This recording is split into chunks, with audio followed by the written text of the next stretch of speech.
Here we are. We just having to see. I see there's a debate about location going on in the chat column. Hello, Kathleen. I'm glad you're back. And Jill Leahy, is that Oakland, California? Can't be Oakland in Pittsburgh. I'm having a miserable day in Pittsburgh.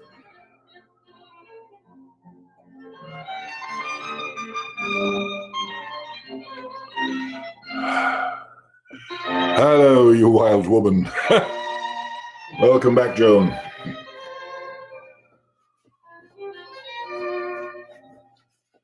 I feel naked without my glasses on. People say, why don't you wear contacts?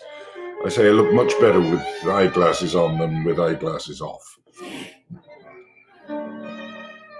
If you wonder why I'm leaning in, I'm trying to read the chat column.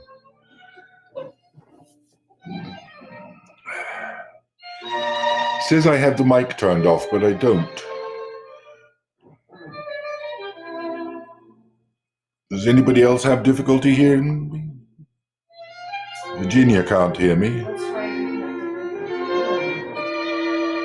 try reconnecting it. Let's try reconnecting it. The reconnect button? Yeah, try. I'm going to try. You should try the reconnect. I'm going to try the reconnect button. And then you should try the same thing. Everybody else seems to hear me, so I think it's not me. I think, Virginia, you need to reconnect. Everybody else seems to be hearing me. So I'm delighted to say, and I mean this in a very caring way, it's your problem. You need to check it out. Yeah, everybody else seems to be able to hear me. Hello, Anne.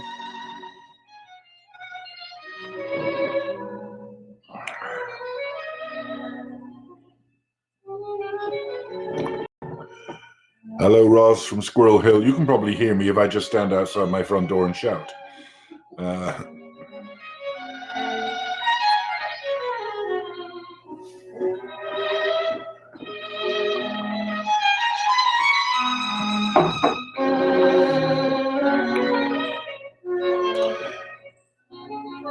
If anybody's interested, we're listening to Schubert in the background, one of his string trios.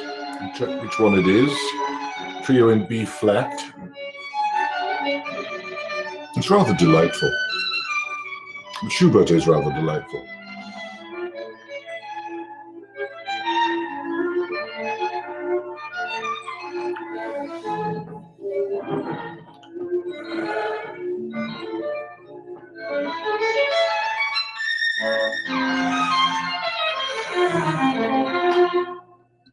So we have one message there. Jokey. I only can see you and hear no others. That's almost romantic. I just want to say that.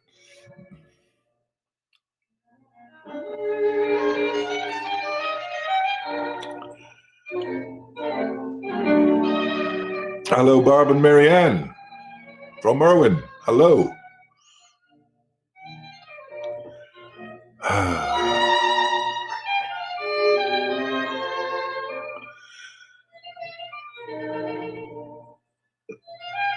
Yes, Anne, yes. Nikki guesting on NCIS. She's a wonderful actress. We've got to get her back here. She lives in LA, and she's one of the most remarkable actresses. In fact, one of my favorite productions that I ever did, anywhere, anytime, was Woman and Scarecrow with herself and Karen Baum, and also with Jim Fitzgerald and Sharon Brady. But Nikki, she's just an extraordinary talent. We must get her back.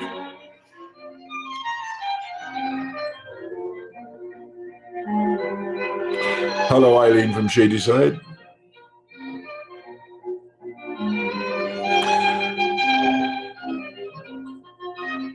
Helen. No, I can't hear you. But I'm glad you're there because I can see you writing to me, so that's good.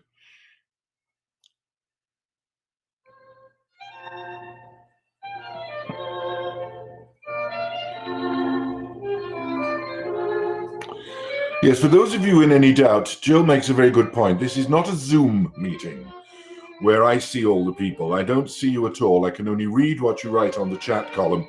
You can all see me. This is a webinar site, not a Zoom site. If it was a Zoom site, then it would all get very confusing. But by being a webinar site, it's literally me talking to you, and you can write to me. There are two possible ways for those of you who haven't done it or have only recently joined us.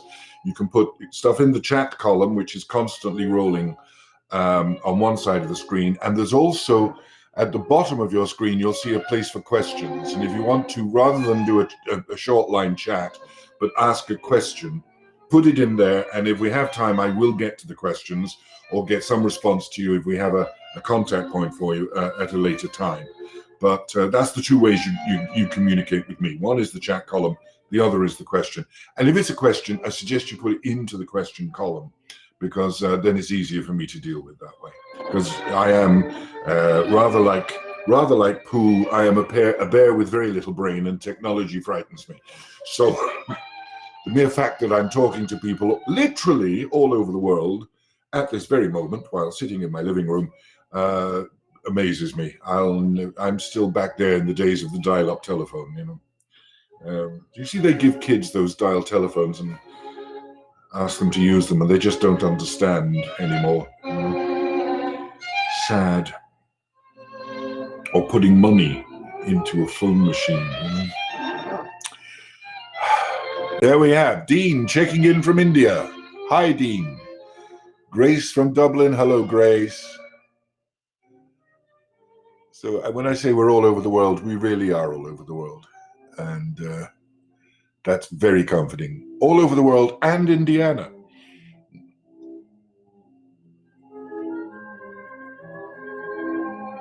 Turkey, there we are.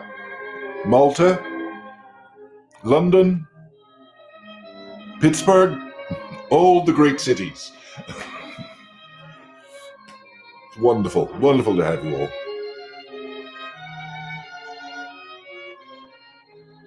Beirut, Lebanon. I must say our outreach is getting better and better and better. And I'm both humbled and delighted for that, because one of the things we want to do, apart from the fact that we want to serve our Pittsburgh audience, is that we want to get people to be aware of the work we're doing here and how vital it is. And all theatre work is vital. I would say that, wouldn't I? Because I've been doing it all my life, but it is vital. I'll talk about that in a little while, but it's very, there we are, Leipzig in Germany, Florida. Craig, you're very welcome. Oh, Nicola from Cork. So I'm delighted myself, Nicola. I'm delighted I'm still able to do it.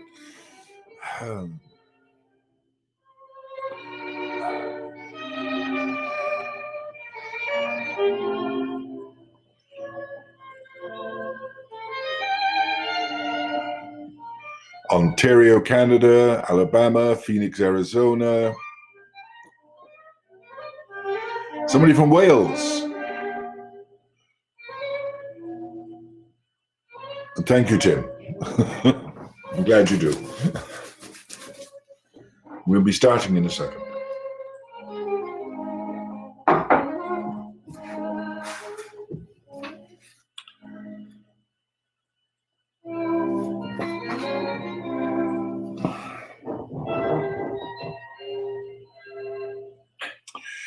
Hello, Dennis and Carolyn.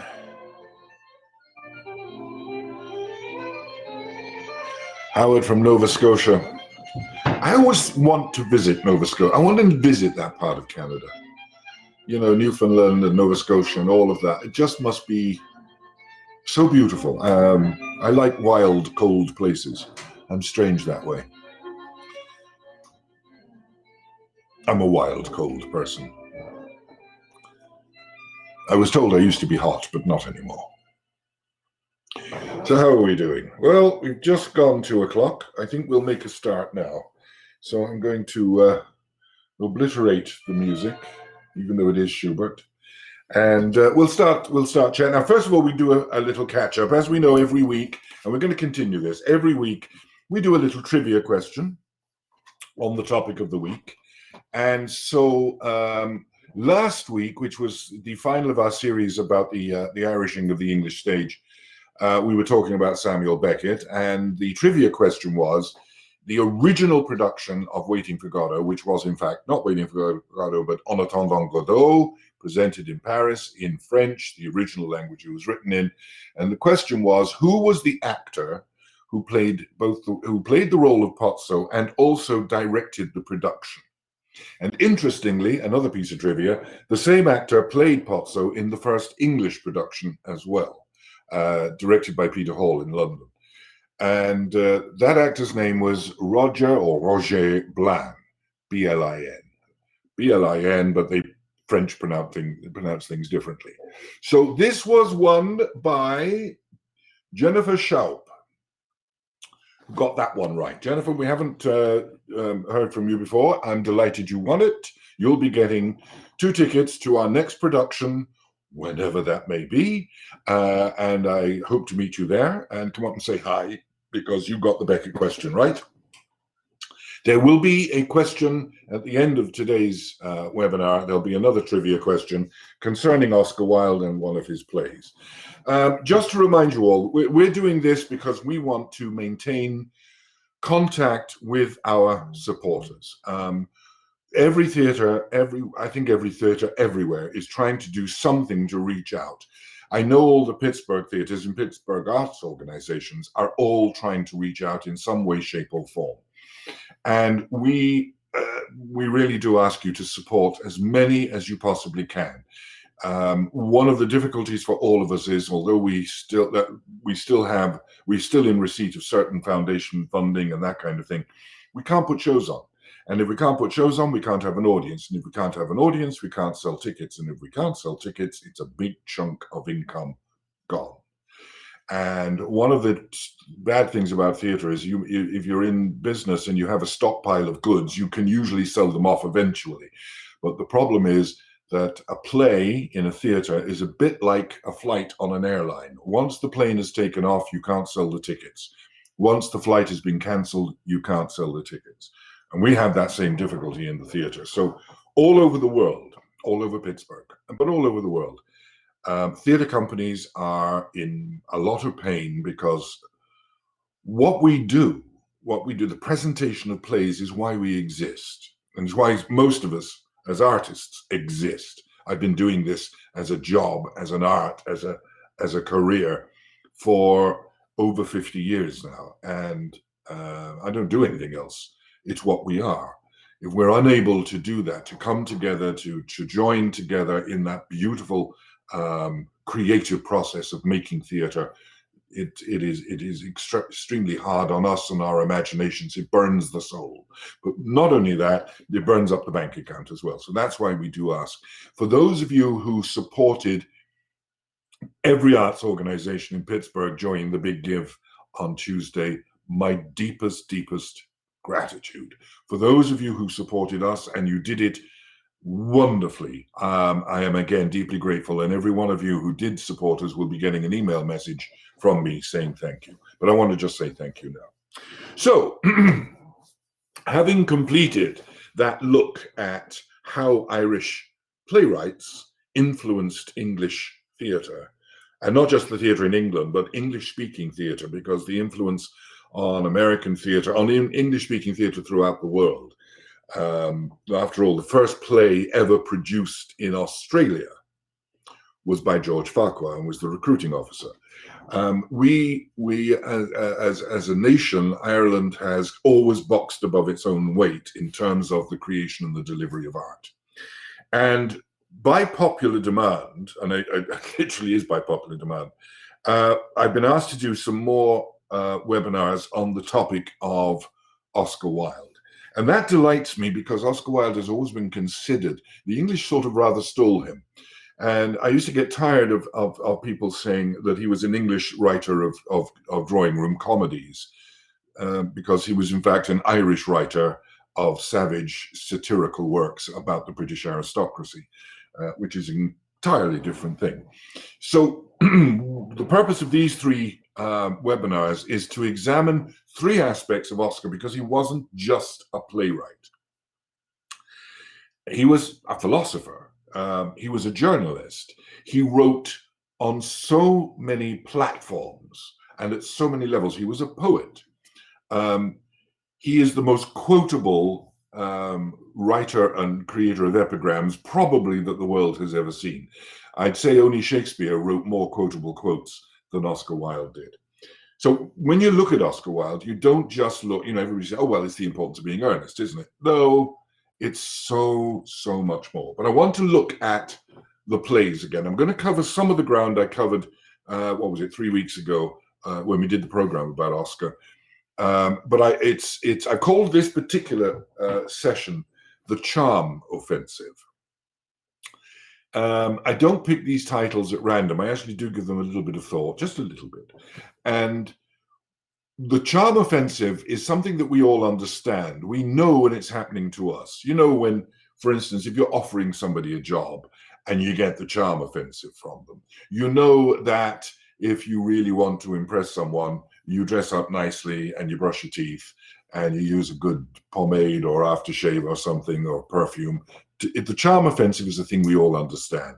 It's how to convince somebody that A, you're a really nice person, and B, that the person you are talking to, you're on the side of. It's a kind of flirtation. So my theory, and remember, everything I tell you is based totally on my own experience, totally on my own reading of things, totally on my own perception, and I may be wrong. So never take anything I say as being an absolute speaking from the throne. It's not. It is my opinion, and my assessment over the fact that I've been doing these plays for a very, very long time. Which means I'm giving you the Charm Offensive and saying, I'm right, but I'm not going to tell you I'm right. You've got to work that out for yourself. So anyway, as we mentioned in our previous session, Oscar Wilde developed a passion for what one might call the new thinking in the late Victorian period, what was approaching the phrase he used himself so many times, the fin de siècle, the end of the cycle, the end of Victorianism, and what was going to happen as they turned the new century, because that something very significant happens when the century turns. For those of us around in the year 2000, we were all very conscious of that something very important was happening. We were shifting into not merely a new century, but a new millennium. For Oscar, the end of the 19th century was a matter of phenomenal significance, because there had been a growth in wealth unparalleled for possibly hundreds of years in England. In the people who were having a hell of a lot more than they ever had before. Industry was beginning to explode. Money was becoming phenomenally important. And where there is money, there is always the second C word of the list, corruption. Money tends to breed corruption. It's the Lord Acton's famous phrase, power tends to corrupt, absolute power corrupts absolutely. And with money comes power. And when you have power, you want more. And when you have money, you want more. I remember talking to a guy in Dublin. He was a millionaire. He wasn't vast millionaire. I mean, he was probably worth, and this is 20 odd years ago, so it was worth more then, but he was probably worth about 25, 30 million euro. And I remember he was always looking for more. I remember saying to him, why do you need more money? You've got more money than you could possibly need. Why do you want more? Why do you keep looking to make more money? And his answer was, it's what I do.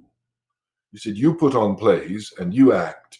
I make money. I can't not do it. It's a kind of something in the brain that says, this is what I have to do. And it comes with, once you have it, you want more of it. And that happened in English society. Those who had got more, and once they got more, they wanted even more. And so they became corrupt. power was vested in the hands of a relatively small group of people.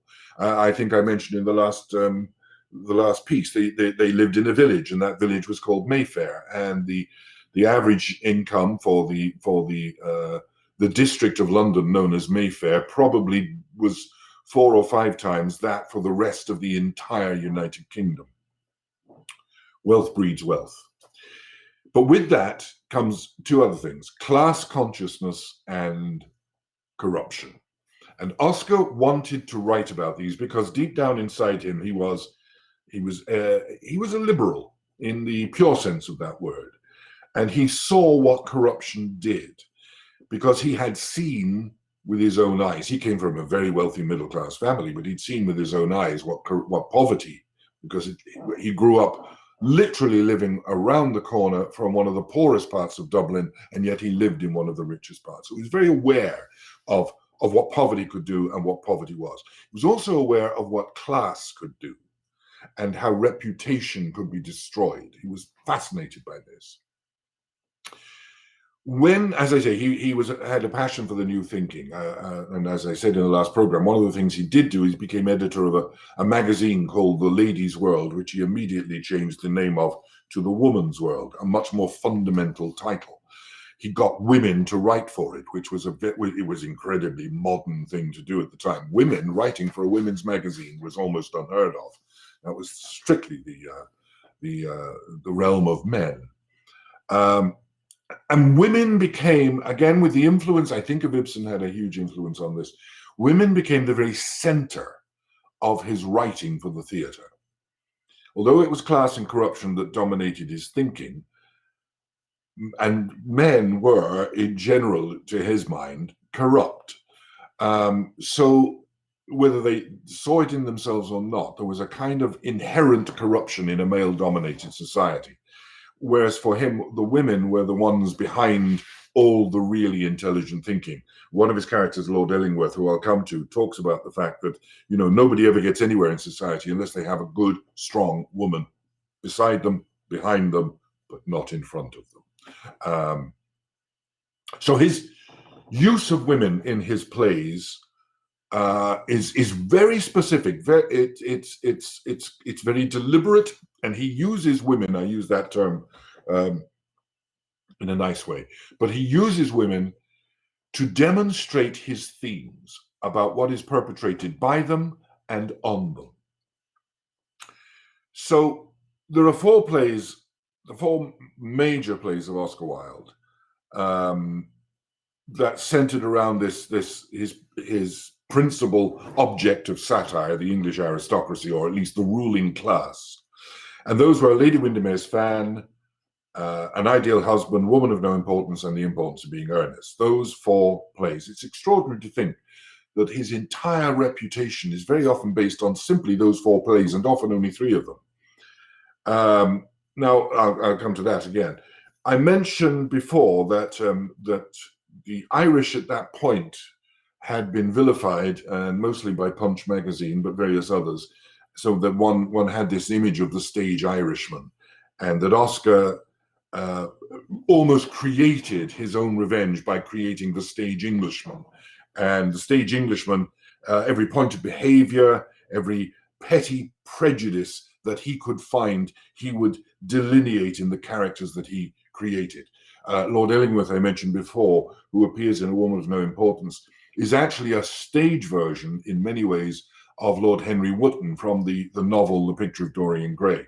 Prejudiced, arrogant, erudite, charming, center of conversation, center stage at all points, and complete and utter bastard. Anyway, we'll come back to that. So there you have the stage Englishman being created and defined. And again, I'll use the Lord Goring quote from last time, where Lord Goring, in talking to his butler, describes himself as the only person of the smallest importance in London at present who wears a buttonhole. Fashion is what one wears oneself. What is unfashionable is what other people wear. Other people are quite dreadful. The only possible society is oneself. To love oneself is the beginning of a lifelong romance. That is actually a parody, in a way, on the notion, the aristocratic arrogance of the power base. Now, when I talk about the English now, you can refer this to another country not a million miles away from where I sit today. This same arrogance that wealth and power gives one. And you might translate that, that to love oneself is the beginning of a lifelong romance. You can say that self-belief is the beginning of world domination. If a person believes in themselves to the point of complete arrogance, they really do believe that everything they do and everything they say is beyond reproach, beyond questioning, beyond doubt. Their power should be absolute. And also society. Society, said Lord Illingworth, through Oscar Wilde, is a necessary thing. To be in it is merely a bore, but to be out of it is a tragedy. Society, if you are not a part of that society that rules, that governs, if you don't have your golf clubs, or if you don't have your yacht in Monaco, or if you don't have that, you are outside of that realm of behavior, you become nobody. You become socially nobody. You don't have the influence that you want. You must constantly fight to be on top of the situation. And once you get there, you've got to keep that. You've got to keep that privilege. You've got to keep that rank. You've got to keep that reputation. And the striving to become part of it is enormous. As Lady Bracknell says, never speak disrespectfully of society. Only people who can't get into it do that. And it is a truism that the people who condemn that kind of society are very often the people who would long to be part of it. We also discussed last time the breeding principle, that once you have got a society with that degree of power and wealth, you want to keep it, and you want to keep it closed. You want to keep it contained. You don't want strange people coming into it and interfering. So when we talk about breeding, as I said before, don't think of it as being well-mannered and well-dressed. Think of it as cattle breeding, that you want to keep the breed pure. You want to keep the stock healthy. You don't want first cousins marrying, because we all know what happens there. You want to ensure that the breed is A, pure, B, from good stock, and C, maintains the title or the entitlement. So Lady Bracknell's famous interrogation of Jack Worthing in The Importance of Being Earnest is an inquiry into entitlement. What age is he? What education, if any, does he have? What income does he have? Terribly important. What property does he own? Terribly important. What is his state of wealth? Then she says, now to minor matters, are your parents living? To which he says, I have no parents, I was found. Instantly. No chance. Not a hope. He could be the richest, he could be as rich as Croesus. He could own half of London, which, by the way, Lord Westminster does. He could be anything you like, but if he doesn't have background, if he doesn't fulfill that one criteria of who are you, who are your people, you're nobody. You're nobody, and we cannot take the risk, because you may be the I word, illegitimate. And that's the worst sin of all, which brings me to the next play. As I say, Oscar's audience, who were the audience of Mayfair, this fabulously, the rich intelligentsia, and a lot of the ordinary middle class as well. He was incredibly popular. I mean, he was the Andrew Lloyd Webber of his day. He everything he wrote was a huge success. And he made an awful lot of money, which he spent. But we'll come to that next week. But he was the village playwright for the richest village in the world of Mayfair, and they would flock to see these wonderful comedies, which were in fact wonderful satires about themselves, very cruel satires about themselves, and yet they loved them. They lapped it up. They thought he was remarkable. Now, in one of his plays, there is the question of the I word, illegitimacy, although the word is never used. It would never be used in polite society. You would never use that word. When you had far too much gin taken, you might use the B word for it, but in describing somebody, but you would never actually, it would never be discussed in polite society and amongst polite people. Illegitimacy. In Victorian society, we are talking about a very fundamentalist attitude to religion. The Church of England, the Episcopalian community, was strict, was absolute, and out of that had grown the Methodist Communion, and out of that various other gospel-based religious sects and societies, such all the way from the Plymouth Brethren at one end to a lighter scale of it at the other. Now, I will give you an example because I'm very old. I remember as a very small child, maybe 4 years of age, Sunday school, being told that in heaven a white gown awaited me, pure white, and that every sin I committed, for every sin I committed, a red spot would go onto that gown that could never be washed away, that it was eternal. I always, in later years, envied the Catholics because they could go to confession and get forgiven and they were all clean. But me, because of the way I was brought up, was told, no, your sins stay with you. It's like there is a permanent record. It's not washed away when you're 18. You are there for, and once you've got enough sin, you go to hell, and that's it. You're finished. Which I always thought was an extremely good, a good reason to just go on sinning, because when you're going to go to hell for a few small ones, you might as well be hung for a sheep as a goat. But anyway, The Woman of No Importance is about this particular problem. And Oscar wants to address it, and he does it quite brilliantly by taking aim at so many aspects of society. The Woman of No Importance is a Mrs. Arbuthnot. She has a son. She's a woman living on very limited means, no husband. The story is that the husband is dead. She keeps herself out of attention. She's moved to this relatively small place in the country. But she is been befriended by a local aristocrat, Lady Hunston. By the way, if you read the play, you'll see it's spelled Hunstanton, but you pronounce it Hunston because it's English. It's like Featherstone Shaw is pronounced Fanshawe. All these little tips I throw in for free. So she keeps herself out of attention. She's a very private person, but she does allow herself to bring her son to a party being held at the home of Lady Hunston. And there's another aristocrat there. In fact, there's quite a few. Lord Illingworth. Lord Illingworth, who has met Jared, decides to give him the position of his personal secretary because he quite likes him. That is a euphemism, by the way. For personal secretary, read, I really, really like you, young man. So in the course of the evening, Lord Illingworth is introduced to the boy, Jared's mother.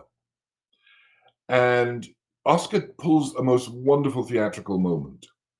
They're introduced in company, but everybody else is slowly leaving the room until just Lord Illingworth and Mrs. Arbuthnot are left there. And there is this moment of silence that Oscar has created, followed by a line from Lord Illingworth that would have been devastating, that would have absolutely, there would have been gasps in the audience when Lord Illingworth said this line.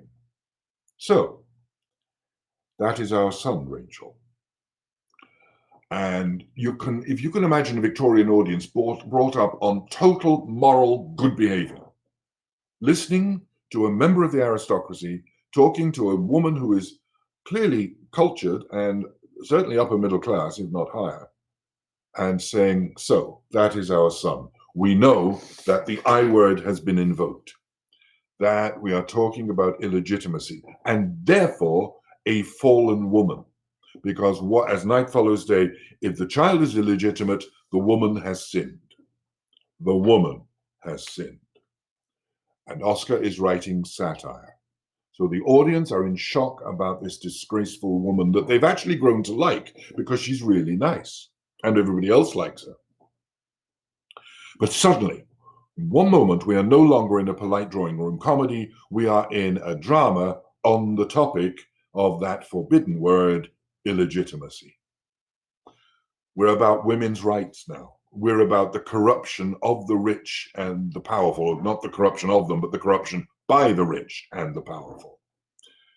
And in spite of hundreds of years of parliamentary democracy, remember, all the way back to Henry VIII and beyond, the aristocracy still controlled so much power and most of the wealth in Britain.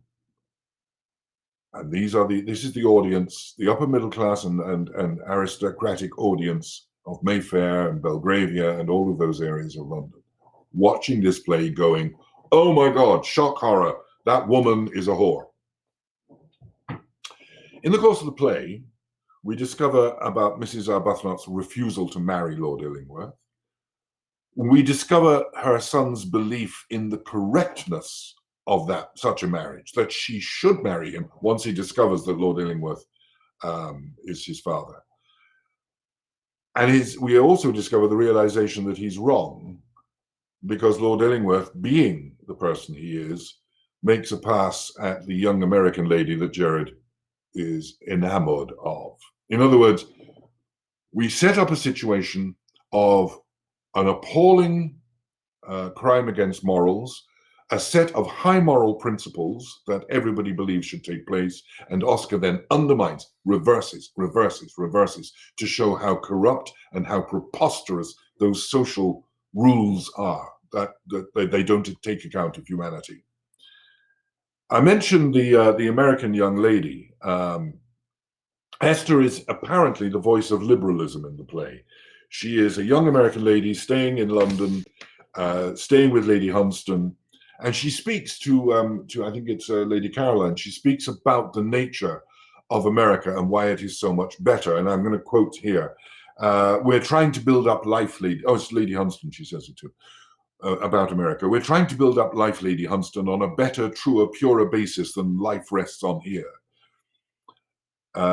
You rich people in England, you don't know how you are living. How could you? You shut out from your society the gentle and the good. You laugh at the simple and the pure. Living as you do on others and by them, you sneer at self-sacrifice and you throw bread to the poor. If you throw bread to the poor, it is merely to keep them quiet for a season.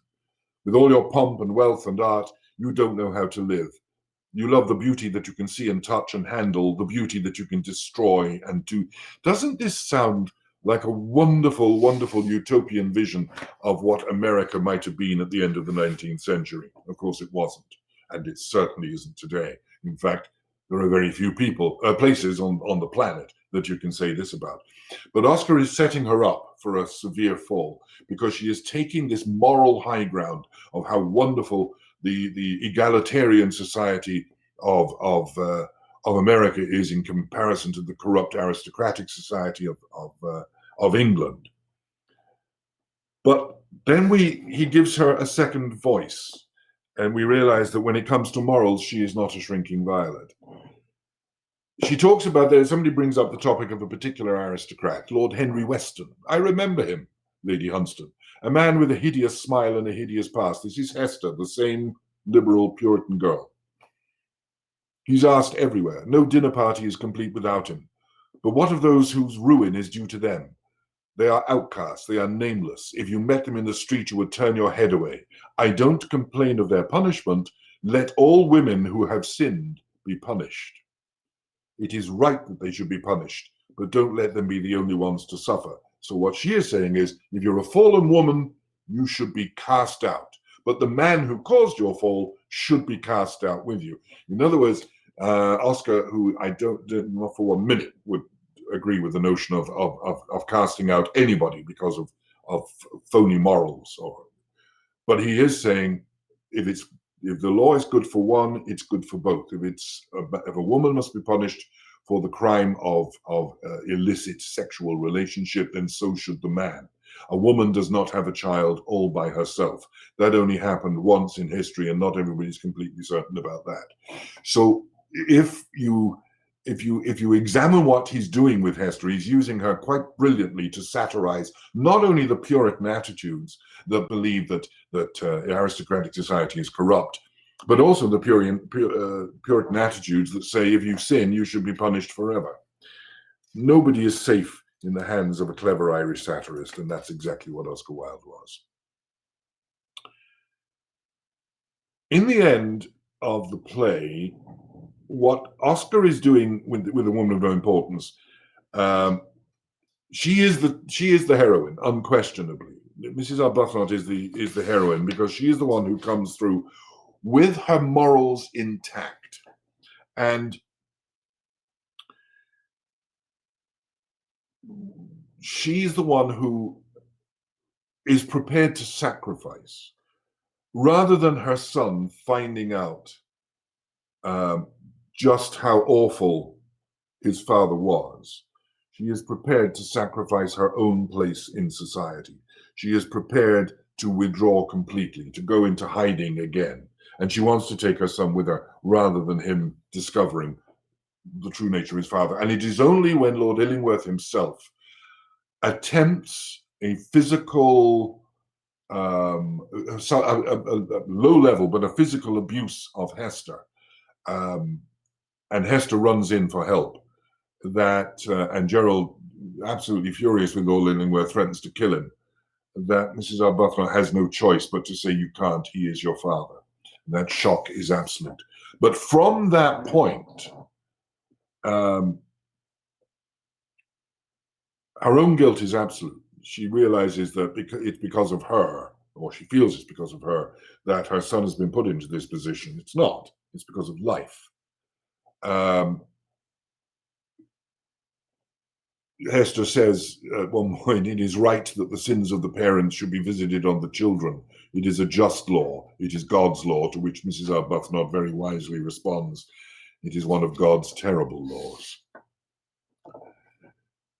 Gerard's own innocence is the tragedy of her life. She's allowed him, because of circumstance, allowed him to remain ignorant and innocent of the truth of things. When she tells him finally the true story, that she was a girl, that she was a little over 18, that he was nearly twice her age, he wasn't Lord Illingworth at the time, he was just George Harford, but he had enormous wealth and enormous position and was going to inherit a terribly important title, important to people for whom titles were important. She loved him and she allowed him. She let him. She says he made me love him. And that's possibly a truism, because it is that thing of power and wealth are a tremendous aphrodisiac. I mean, that's still true today. Once she was pregnant, he dumped her. Completely. Not only did he dump her, but her family dumped her. It broke her parents' heart. She begged him to marry her, to give the child a name, and he completely refused because she was a fallen woman, not taking into account that he was the one who pushed. So she took the child away. She suffered. She'll always suffer. She'll have no peace. There is no atonement for that sin.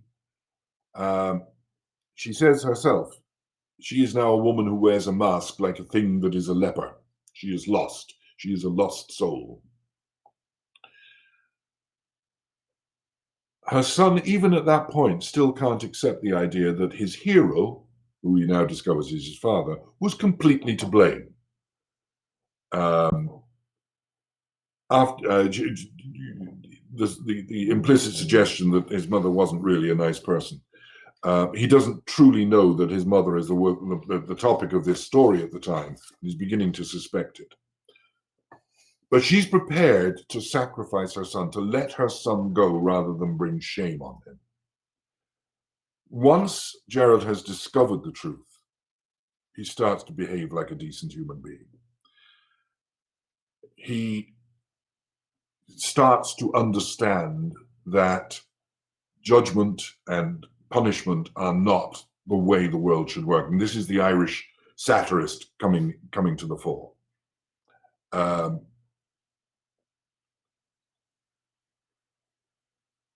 The conclusion is basically all will be well if we reject the ideas that lead to hate. We've got to learn to forgive the sins of others. Jared must learn to forgive his mother.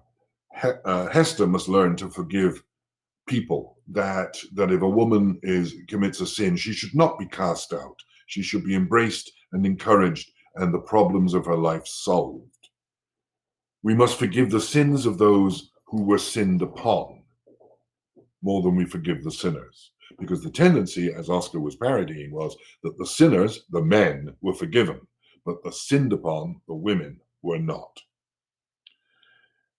So the young idealist American has to learn forgiveness. The son must learn to forgive his mother. And most importantly, and the greatest lesson, because the lesson that Mrs. Arbuthnot must learn is that we must learn to forgive ourselves. And that is the hardest forgiveness. But that's what Oscar is talking about.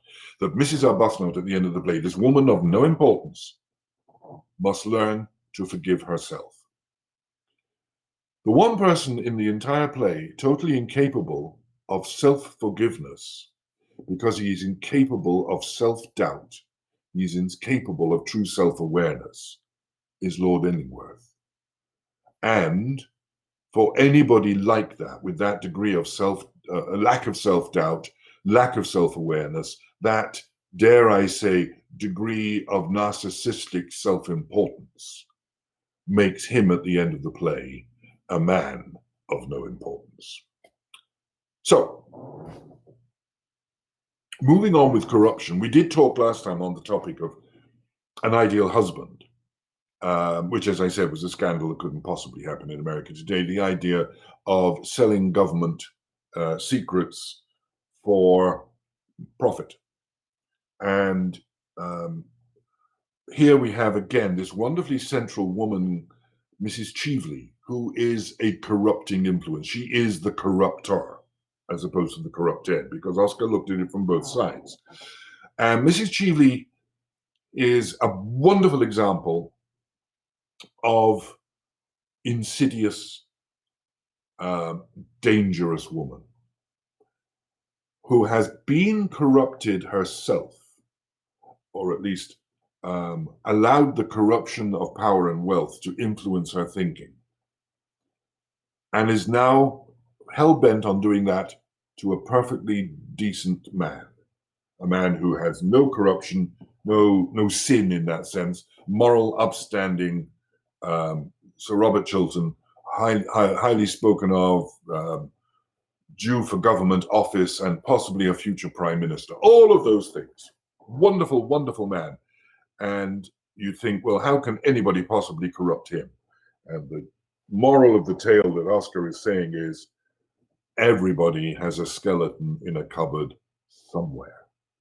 There's that old adage that if you walk up to any front door in any city, anywhere in the world, and you knock on it, or you ring the bell, and somebody comes to the door and you look at them straight in the eye and say, we know about it, and they will be guilty instantly. Everybody has a secret. And it's part of the human condition that if we hoard that secret, no matter how small it is, you know, like you stole notepads from the office 25 years ago. It doesn't matter. It doesn't have to be major. You don't actually have to have raped and pillaged your way through half of Pittsburgh. Everybody has guilt. It's inherent within us. We all feel guilty about something. So when somebody comes with a tempting offer, you can turn them down. But when they remind you of what you're guilty of and that they know, whether they know or not, all they have to say is, we know, and your guilt begins to surface. And that's what happens with Robert Chiltern, that before he became powerful, when he was still very junior in government, when he was a young man, and he needed advancement and he needed money, he sold a government secret. Not a huge one, but the fact that he did it. And once you have done it, your own guilt begins to explode. It grows and grows and grows. And you start to become doubtful of your own veracity, and you go on the defensive. that aspect of corruption was one that fascinated Oscar as well.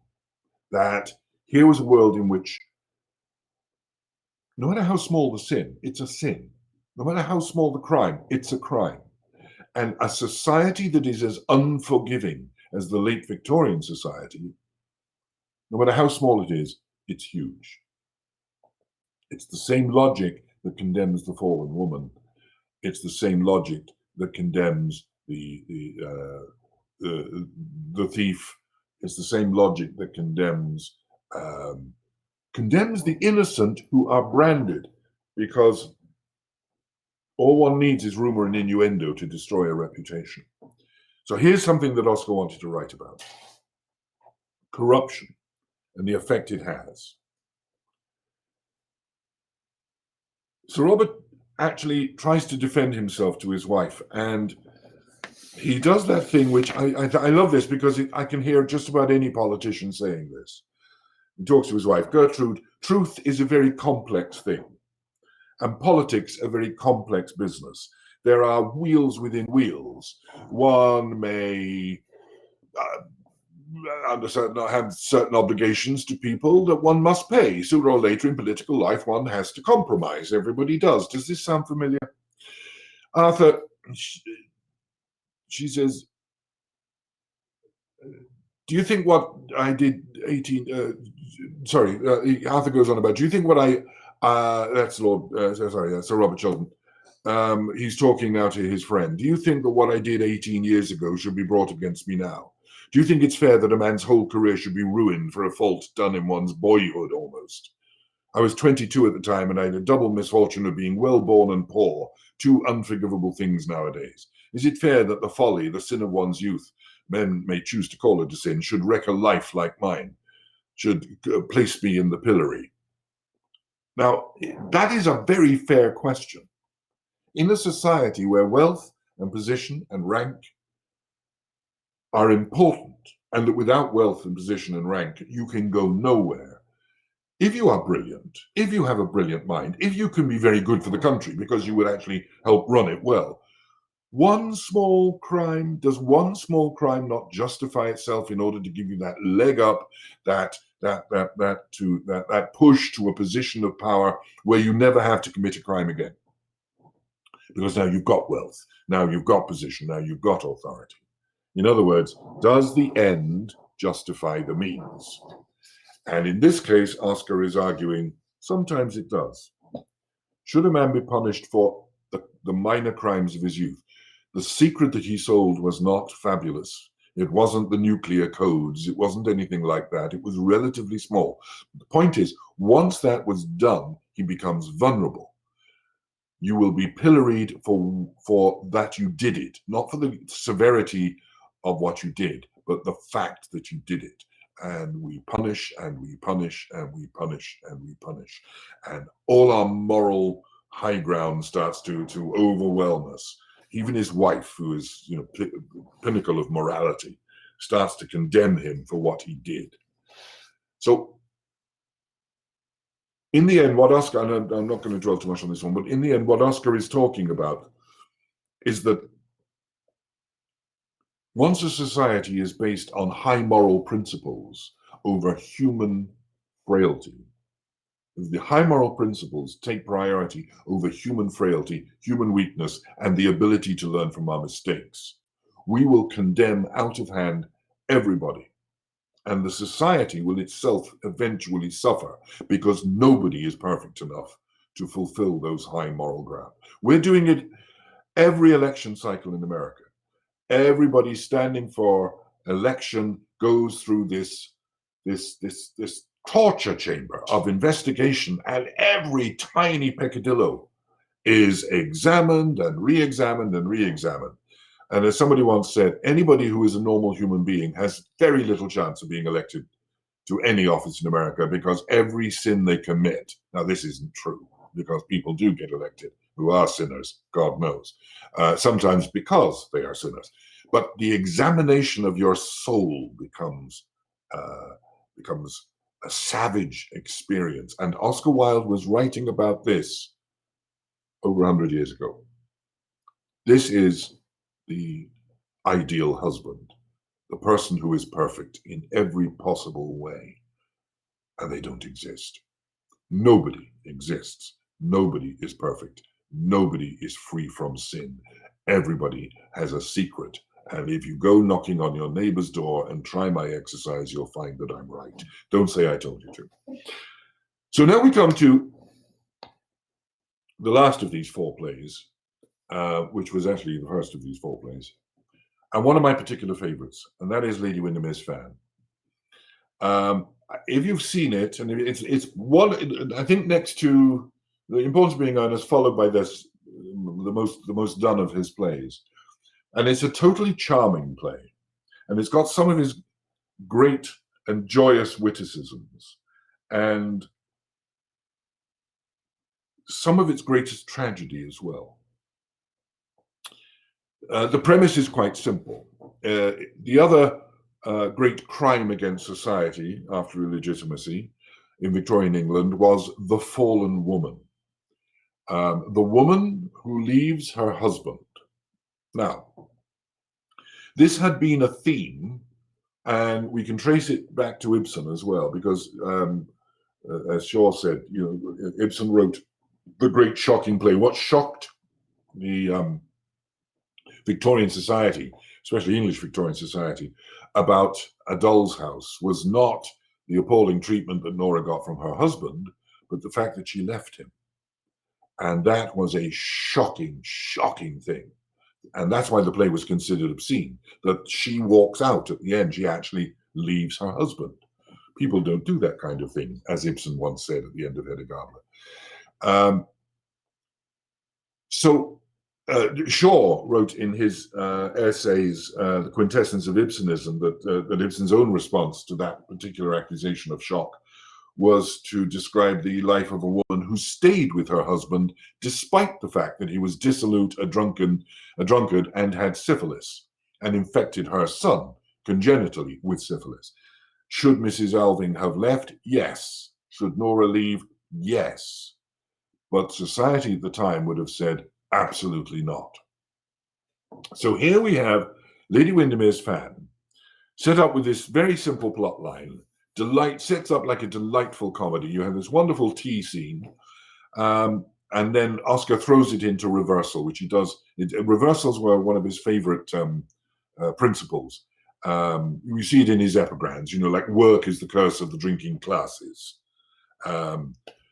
Reversals like fashion is what one wears oneself, what is unfashionable is what other people wear. He loved turning things on its head. It was actually a technique adopted by another Victorian writer, W.S. Gilbert, and if you've seen the movie Topsy Turvy about the Mikado, you'll see exactly that notion being played out there as well. Lady Windermere in the play is about to celebrate her 21st birthday. She is coming of age. She is married, but she is just turning 21. A very good friend of her husband, Lord Darlington, has come to call and flirts with her, but Lord Darlington flirts with everybody. He presents himself to us and to Lady Windermere as a potentially wicked man. We always think we need a villain, and so Oscar gives us the possibility of one. In fact, he says of himself, nowadays so many conceited people go about society pretending to be good that I think it shows rather a sweet and modest disposition to pretend to be bad.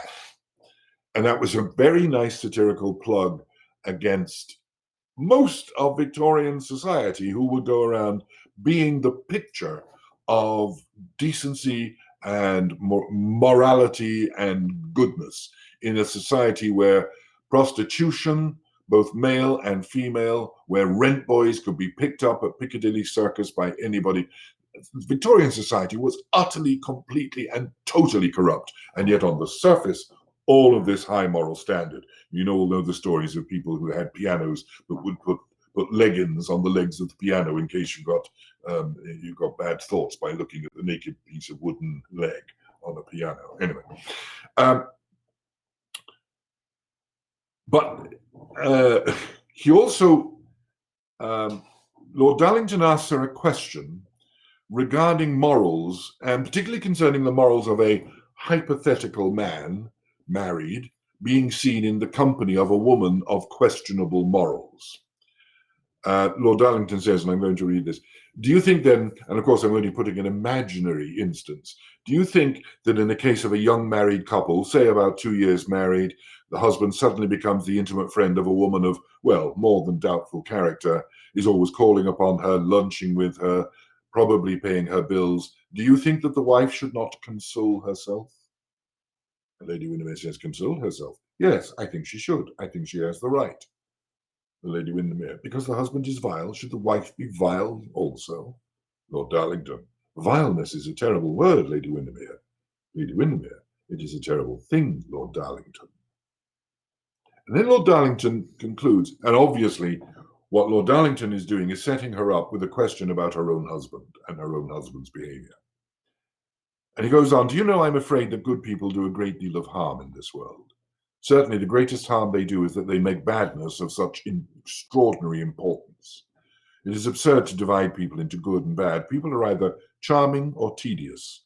I take the side of the charming, and you, Lady Windermere, can't help belonging to them. And what Darlington is doing is diffusing the situation, but he's also Oscar is making a very important statement here, that there are no such things as good or bad people. There are people who do good or bad things. They're not in themselves intrinsically bad because there is always a reason, there is always a motive for why people behave the way they do. As it happens, Lord Windermere is perfectly well aware of who this woman is because she is a former lover of his. The opening gambit of the play is simply that Lady Windermere is, as far as she's concerned, is an orphan, and that the mother that she worshipped and adored and idolized died. Of course, the mother that Lady Windermere thinks it was as the perfect woman is in fact the very morally suspect woman that Lord Darlington is talking of. This is Mrs. Erlynne. And to me, as an actor and as a director, and I've directed this play 3 times, twice in Dublin, once here, Mrs. Erlynne is the most spectacularly, wonderfully worldly woman that Oscar ever created. She is everything you would want. She's the Mata Hari. She's just extraordinary. She's that. If you wanted the definition of the wonderfully worldly wicked woman, it is Mrs. Erlynne, a woman of legend, a woman who's had countless lovers. Had a past to die for, although in terms of English class and power, at the time, it was a past to die by, because she is fallen. She was a woman in society and she fell from grace. She did the great crime. She left her husband. And not only did she leave her husband, she left her child, Lady Windermere, as a baby. And now she is in need of money. And now she is in need of help because she's no longer the young beauty that she once was. She is no longer able, by her charms and her body, to continue to survive. So she is now blackmailing Lord Windermere to prevent to prevent her from revealing to his wife, to Lady Windermere, that she is her mother, and thereby ruining Lady Windermere and Windermere himself in society. Because if the word got out that Mrs. Erlynne, this strange woman from Europe, was in fact the mother of Lady Windermere, Lady Windermere's life would be over, and so would Windermere's. It's more complex than that, because Wilde, being a very clever writer, runs a beautiful parallel story. Lady Windermere begins to suspect that her husband is having an affair with this woman, Mrs. Erlynne. Lord Darlington has proposed to her, proposed that they run away together. Lord Darlington has said, I love you, come away with me, we will go to Europe, we need never come back to London, be with me, you can get a divorce, we'll get married when we're there. And he's sincere. He's not an opportunist. He is actually in love with her. And he truly believes that her husband is being unfaithful because he knows who Mrs. Erlynne is and what Mrs. Erlynne is. So you have this wonderful parallel story going along where Lady Windermere is tempted with the same temptation that ruined her own mother without knowing that that woman is her own mother. It's very clever writing. And it is important that we realize that Lord Darlington does truly, truly love her because he makes a sacrifice for her. She turns him down. She says she won't go with him. And he says, fine, I'm leaving London. I won't ever come back. Later that evening, she turns up in his apartment. And who is there, following her, trying to save her? Her mother. Not that she knows it, Mrs. Erlynne. She wants to save her daughter because she knows what will happen to her. She can't tell her daughter the truth. Sometimes Lord Windermere wishes she would. Again, one of those shocking moments that I talked about in The Woman of No Importance, So That Is Our Son, occurs in this play when Lord Windermere, in an interview with Mrs. Erlynne, when Mrs. Erlynne said, I've not told her the truth about me, and Lord Windermere says, I sometimes wish you had. I should then have been spared the misery, the anxiety, the annoyance of the last 6 months, rather than my wife should know. And this is the moment we find out. Rather than that my wife should know that the mother that she was taught to consider as dead, the mother she has mourned as dead, is living, a divorced woman, going about under an assumed name, a bad woman preying on life, as I know you to be. Rather than that, I was ready to supply you with money to pay bill after bill, extravagance. In other words, the shame of, we look upon it now, she's divorced, so what? You know, who isn't? I certainly am. But then, this was the ultimate crime against society. Society, the importance of society, as we've discussed in each of these plays, how important being in society is. Mrs. Erlynne could destroy their reputation. But the moral that he gives us, that Wilde gives us, is that Mrs. Erlynne recognizes that something terribly important. This is her daughter. And Mrs. Erlynne discovers maternal love. She follows her Lady Windermere to Lord Darlington's house. He's not there. She explains to her just how awful her life will be if she follows this plan. When Lord Darlington comes back with his friends, including Lord Windermere, they hide. Unfortunately, one of the things that she brought with her, Lady Windermere, when she came, was this beautiful fan that her husband gave her. And when they're hiding, and the guys come in and they have conversations about women, about life, they find the fan. Lady Windermere's fan is in Lord Darlington's room. It can mean only one thing. And rather than her daughter being exposed, Mrs. Erlynne steps out into the room and says, thank you, I took that from your wife and brought it when I called over to see Lord Darlington. In that, she re-destroys her own reputation, does severe damage to Lord Darlington's, but lets her daughter slip away unnoticed. It's wonderful. It's melodrama, yes, but it's wonderful melodrama because it's based on personal sacrifice. It's real. It's about the human emotion of really discovering that after all else, you're actually a mother. In the course of the final moments of the play, we have these wonderful resolving, because in the true Aristotelian comedy, we have the points of resolution.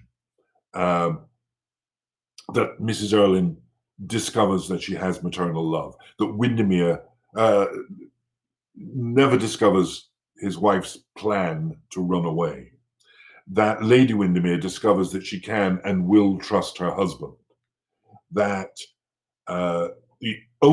interestingly, the only true victim of the entire play in that sense, and to my mind, the only hero in the play, because I don't think Lord Windermere is by any means, is Lord Darlington. And he discovers that life and true love has slipped through his fingers, that he is now becoming old, and the one woman in his life that he ever really loved, he will never possess. And he utters what I think is one of the saddest lines in the whole of Oscar's writing. There's a lot of sad lines, but to me, and people often quote this one as if it was something rather lovely and beautiful, but to me, I think it is utterly heartbreaking when Lord Darlington says, we are all in the gutter, but some of us are looking at the stars. point about that is not that we can achieve them, because we are in the gutter and we can never achieve them. We can never rise to that level. And the fact that we can see them is a kind of purgatory. And that's why I think Darlington himself is the victim of the play. So in this play, again, Wilde is turning the moral lessons of Victorian prejudice and class on its head and showing us that there is a better way than severe judgment, which society always wielded against those who are weak and susceptible, and converted their weakness and their susceptibility into this terrible thing called sin.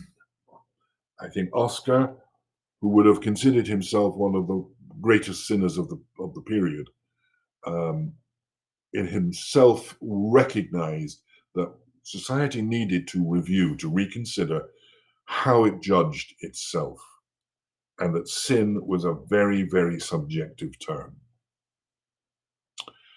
In one other play, I mentioned these four of the four major plays, there is one other play where Oscar discusses by demonstration another of the great deadly sins, and one which dominated the society of which he was both the court jester and the judge. And that play is Salome. And the sin of that play is the sin of lust. But we'll be discussing more of that next week. So, there we are. The charm offensive. To make people watch these plays and believe how gloriously funny and witty and charming they were, and yet without actually recognizing the fact that they themselves were the victims, were the subjects, were the topics of these very plays that they were considering light comedy. Got a few questions here. In which ways were Oscar's plays censored, and how did censorship affect his writing? Very interesting question. In fact, those four weren't. When he wrote The Importance of Being Earnest, he actually wrote a 4-act play. It was about a third longer than the play that you would know. And it was Alexander, the actor manager who put the play on, George Alexander, and who was in it. I think did he play Jack or Algie? I can't remember. I think he played Jack. Anyway, he got Oscar to cut the play. He said it was too long, and he turned it from a 4-act to a 3-act play, cut out a whole scene with a lawyer called Grigsby, reduced a lot of Miss Prism and Canon Chasuble. When we did the version, the one that I actually discovered is now in Wikipedia as one of the great revivals, when we did the version in the Abbey Theatre that I played Lady Bracknell, we used the text that I'd prepared about 2 years earlier for the Gate Theatre, where I put back a fair bit of the Miss Prism Canon Chasuble stuff, but we didn't do the lawyer Grigsby. I was in a production many years before that playing Canon Chasuble where we did the Grigsby scene, and it's not very funny. So that wasn't so much censorship as editing. The one that he couldn't present was, or it just couldn't get off the ground, and it wasn't allowed past the censors, was Salome, that we're going to talk about next week. He wrote it in French. He originally wanted Sarah Bernhardt to play Salome. She didn't want to do it because when she read the play, she realized it should be called Herod, because that's who the play is about. It is about lust. And Salome is if Herod is the luster, Salome is the lusty.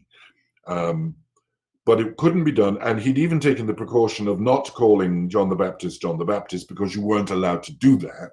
He called him Yochanan. But it still didn't get on stage. It was produced in Paris eventually. The first production in the British Isles, in Britain, and we must remember that Ireland was still part of the United Kingdom, was in 1928, just before independence, after the War of Independence, but while Ireland was still part of the UK, the Irish Free State. But Ireland was not subject to the Lord Chamberlain's office, who did the censorship in England. So the first production in English in the UK, as it really was at the Gate Theatre in 1928, which is why we did it again in 1988 for the 60th anniversary. So that was the only one that was truly censored. What was his education and how did that help him? Well, he was privately schooled. He learned very much at his mother's knee. He went, his early education was at Pretoria Royal School in Enniskillen, which, as I said, eventually was where Samuel Beckett went. It was one of the best schools for children of the upper middle class and the Irish aristocracy, which still exists and still does. It's in Enniskillen in Fermanagh, which is now Northern Ireland, but then it wasn't. After that, he went to Trinity. I think he only did 2 years at Trinity. Then he went to Oxford, where he studied greats, and that was where he got his major degree. One might say that he was thoroughly educated as opposed to learning a lot of things.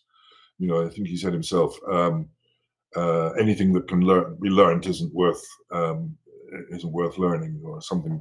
I can't remember the exact quote now. I can't remember all of them, but he didn't believe in the formality of education, and in fact, he went off to Greece to look at ancient monuments with one of his professors, and arrived back in Oxford late, and was what was called rusticated for the remainder of that particular term, which when you went home, you couldn't study for the rest of the term. And as he's pointed, he was the only person ever sent down from Oxford for actually going with his professor to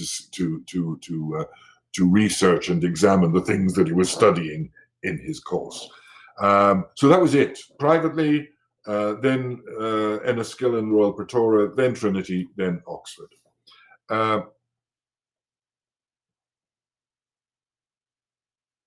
There's a complex question. What did Oscar mean by, I quote, any preoccupation with ideas of what is right and wrong in conduct shows an arrested intellectual development? Exactly what I've been talking about.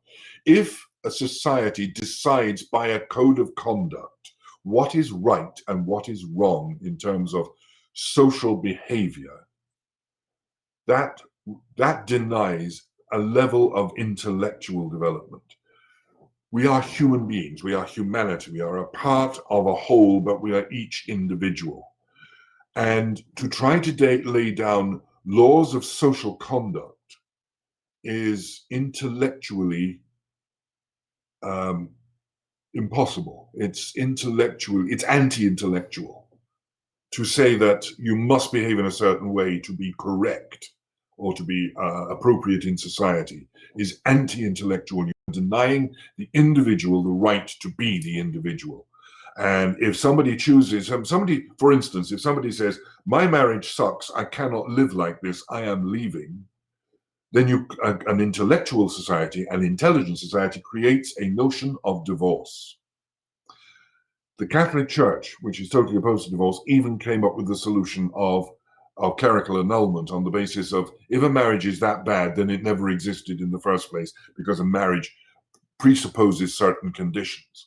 So that's, I think, what Oscar was getting at, that notion that any preoccupation with ideas of what is right and wrong, I don't think there is such a thing as right or wrong in that pure sense. One can do right, one can do wrong. But on each of those, it is, again, you are offending against the individual, not a moral code. If audiences were shocked by the content of the plays, how did the actors react? The way we always do, with delight. If there is one thing that delights us, it is the shock of the... I'll give you a little quick anecdote about this. I played Lord Illingworth once in The Woman of No Importance, a very long time ago. And there's a moment right at the end of the play when everything nearly is resolved. And Gerard and Hester are now, they're in love. They're resolved, you know, they have reconciled themselves with Mrs. Arbuthnot. She's happy. They all, you know, in other words, there's been justification for everything. Everybody's very happy. And at that moment, when Mrs. Arbuthnot is alone, Lord Illingworth enters to have one more go, because he wants Gerard. Wants his son. But by that point, we know everything there is to know about how awful Lord Illingworth is. And I was in that play. We ran the show for something like 11 weeks. And on that entrance, almost every single performance, as I came in through the door, the audience would hiss. Never heard of such a thing in my life. And you know what? I was thrilled, because it meant we got there. It meant that they got what we were trying to show them. And, you know, as an actor, one does not wish to be booed. But as a character, if the character is being booed, you know you've done something right. So the answer to that question is absolutely delighted. What were the implications of Wilde's sexual identity in the time he was writing? In the time he was writing the plays, he was, and I will be discussing this next week, he was unquestionably had come out as homosexual, but not come out publicly, but into himself and within his circle, and his wife knew, and so yes. How did it affect his writing? Quite considerably, but again, I'm not going to answer that now. I'm going to save that for next week. So same bat time, same bat channel. We'll be discussing this. Are the names that Oscar gives his characters deliberate, meaningful, descriptive, as in Illingworth? Yeah, I think they are. Was Shakespeare studied in Wilde's time? When did that? Yes, Shakespeare was studied. I mean, Shakespeare had gone out of fashion until it was. I mean, there were various people within the 100 years or so after Shakespeare. Nahum Tate rewrote Shakespeare, giving it happy endings and that kind of thing. It was, in fact, David Garrick who sort of revived Shakespeare around just prior to the time of Sheridan's writing and after the time of Farquhar. But yeah, Shakespeare was very much, and Shakespeare very often used descriptive names, but Wilde did too. He also used names out. For instance, Lady Bracknell is named after the village where Bosie Douglas's mother lived. And in fact, in one of the letters to Bosie, he says, you know, are you going down to Bracknell? When you've been there, come here. So he would use names, I think, the importance of being earnest is a pun on both the name and the emotion. So the names, I think, very often there is a use for them. Some of them are just references to friends, references to people in society. Certainly, they weren't referring to actual aristocrats, but he certainly used some of them as shall we say, role models. Do I believe Oscar has? Let me read this one through.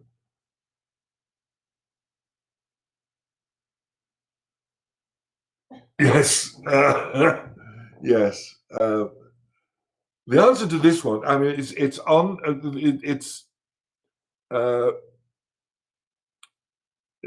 the basis of this particular quote. Whenever people agree with me, I always feel I must be wrong. That's again one of his reversals, and his capacity to turn things up on their heads. But he also, I think there's a kind of a degree of truth in that. Oscar, if anybody was Oscar's best critic, it was Oscar.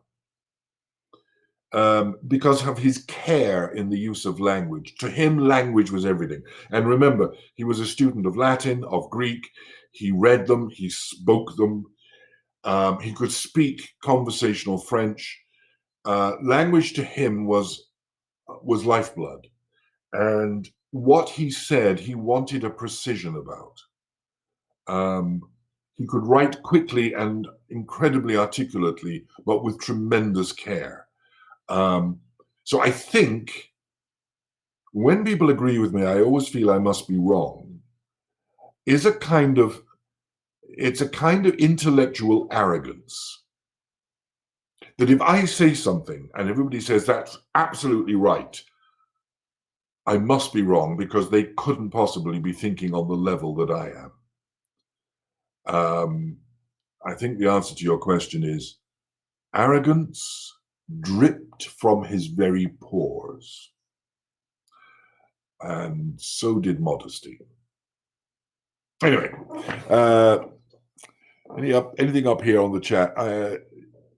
Now, there's something I agree with. Anna has put up a quote there concerning Oscar.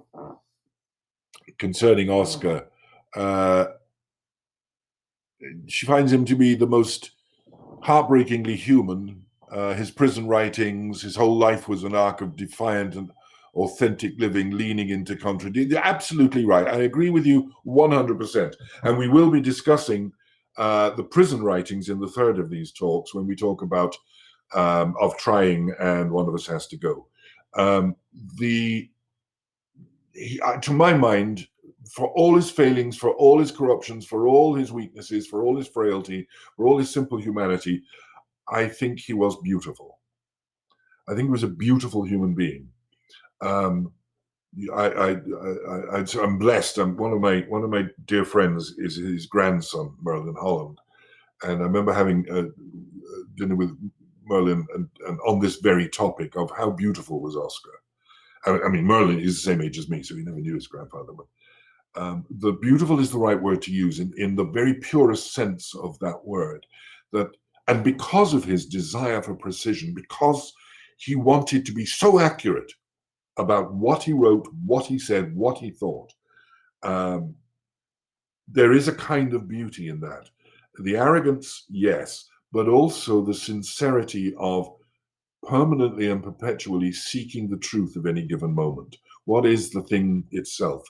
What is the essence? What is the truth of a particular thing? Not what is the right and wrong of it, but what is the truth? Because he adhered to a principle that I do, because I'm a sort of, I suppose, it came from studying Oscar, a fundamental belief that there is no right and wrong. There is simply truth, that which is truth. And the opposite of truth is the absence of truth. There is no direct opposite. The opposite of truth is not falsehood, because truth is much more absolute than that. And that's what he sought in a way, looking at the essence of things. And it's there, for instance, if you look at his essay, The Decay of Lying, wonderful essay about what is the nature of things and how do we look at things and how do we see things, how do we perceive things, how do we understand their fundamental truth, what is a thing in itself. But then again, that's for next week. Have we got anything else there? Can we expect a production of one of Wilde's plays by the PICT, or several of them? Well, as I said, it's actually, shock, horror, it's 7 years since we did Lady Windermere's Fan. One of the difficulties is they're not cheap. They tend to have large casts and lots of costumes. But I have been planning to do one of the plays that I talked about today. I want to do A Woman of No Importance because I think it's a wonderful play. And we may do a sort of broadcast version of another one in the not too distant future if we can pull it together. But more about that next week. But the answer to that question, Robert, is yes. As soon as we possibly can. We got anything else there?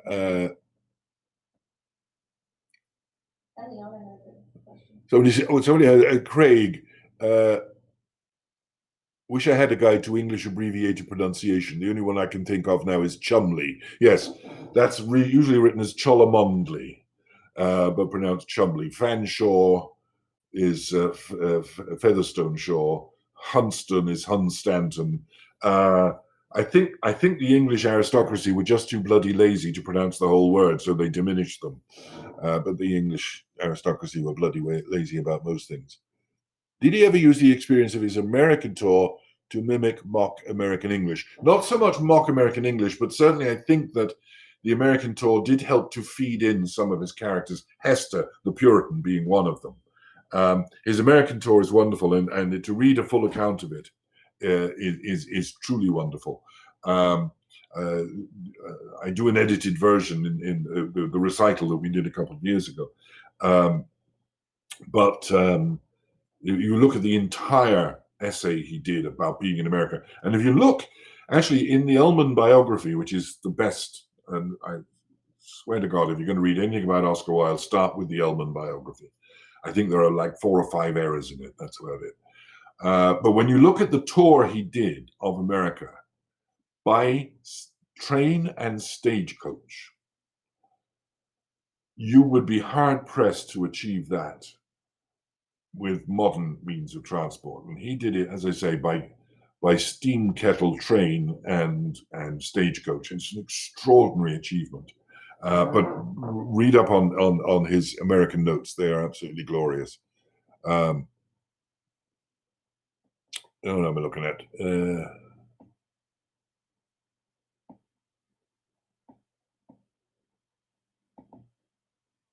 Yeah, that's an interesting point Owen makes of squalid misery.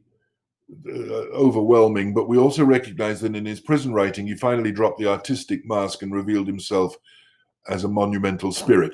I agree and disagree. I don't think he dropped the mask. I think that it wasn't a mask.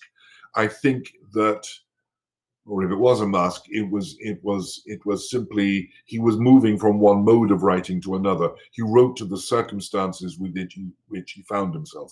He initially would, for instance, when he decided he would write poetry, and he wrote poetry, and some of it was okay, and some of it was truly awful. He won the Newdigate Prize for his poem Ravina, and all I can say every time I read it is the other poems that were in that competition must have been really bad. But he also wrote the Ballad of Reading Gaol, which I'll be talking about in the third of these, which is a most exquisite piece of writing. But he wrote the mode in which he found himself. When he started writing plays, he began by writing verse. He was influenced again. Ibsen wrote his early plays were in verse. So when he found himself in prison, when he wrote in prison, the only thing he truly wrote in prison was De Profundis, and that was written on single pieces of paper, one a day for as long as he was there. The poems and the pieces that he wrote afterwards, the newspaper articles, what he wrote in the Chronicle about prison conditions, and all of that. I think it's not that he took a mask off. I think it's that he just changed mode according to the circumstances. But it is the same person writing, and you can see the constant echoes throughout all his writing, the way he wrote. He was a philosopher. Thank you, Grace. You are very, very kind. Thank you so much. And I'm glad you saw some of that work in Dublin. Eliana, which of his plays would you recommend starting with? I love Dorian Gray and I'd love to read other works, but I'm not sure where to start. Well, Dorian Gray is a magnificent novel. It's gorgeous. It's brilliant. He took his theme, and when you're reading Dorian Gray, he talks about the book in yellow covers, and what he did finally admit was that if there was a book, it was probably Huysman's book, Arribor, which I have on my shelves over there somewhere. You can still find it, written by this Dutchman, and it had a deep influence on Oscar when writing Dorian Gray. But if you want to sort of start reading Oscar, I would start with Lady Windermere's Fan. I would then go, this is the sequence. If you've never read the plays, the sequence I would suggest is Lady Windermere's Fan, A Woman of No Importance, An Ideal Husband, Importance Being Earnest. That's the sequence. And we'll put that up on the thingy. But that's the sequence I would read them in, because I think that way you get into him and into his manner and style. And when you read, for instance, when you read A Woman of No Importance, and if you've read Dorian Gray, you'll realize that Lord Illingworth is very much based on Lord Henry Wotton in Dorian Gray. And you'll find that he'll use dialogue over again. He followed the great principle of never waste a good line by only using it once. So you'll find him repeating ideas and phrases, but it's like music. I mean, Mozart Bach used the same sequence of notes, but he varied it each time so that you're building up and creating variations on a theme. Oscar would do it with language the way that Mozart and Bach would do it with musical notation. So that's the sequence I would read those plays in. And when you've read all of those, then read Salome. But realize that Salome is a tone poem as much as it is a play, and that when it was written, Oscar wrote about it, and he said it should be presented as if the words were dropping like jewels, slowly. And when we did the production that I was in it for 20 years, the same time period that I played Pozzo in Waiting for Godot. We played it. One of the critics at the Edinburgh Festival described it as watching actors walking through honey. The whole thing was played with this majestic elegance and slowness. And so that would be the fifth one. I would read that after you'd read the other four. In terms of his other writing, he did write some wonderful stuff. Read the fairy tales, the tales that he created for his children. Just like A.A. Milne created a wonderful set of stories for his son, Christopher Robin, Oscar Wilde created wonderful stories for his children. And the fairy tales like The Happy Prince and The Selfish Giant, and they're just divine. Read those. You will not go wrong. And they are so easy to read, and they're so beautifully composed. But he also wrote short stories for them and little moral tales for his children as well. One of my favorites being concerning the devil, who's walking through the desert one day, and he sees two of his sort of imps pestering a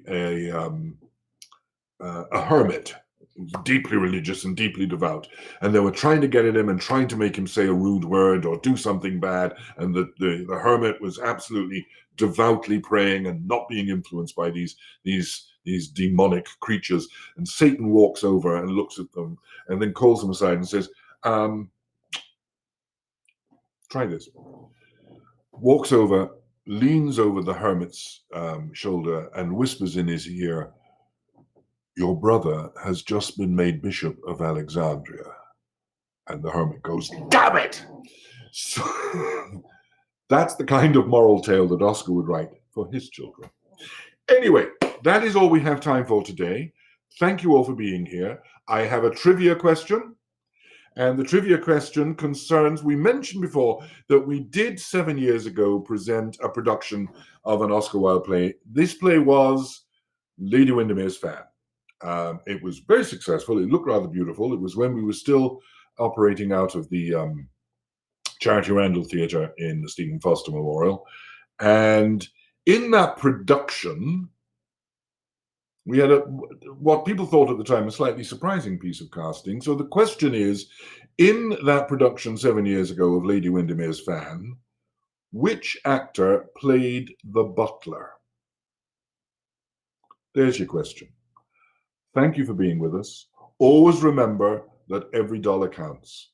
And for those of you abroad, not only every dollar, but every euro, every zloty, every rupee, everything that we can get really, really, really does matter.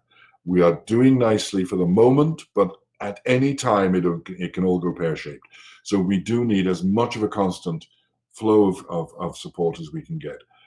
I ask that not just for ourselves, but for all the artists in Pittsburgh. But needless to say, my personal preference is please, please, please support PICT Classic Theatre. See you all next week. Thank you.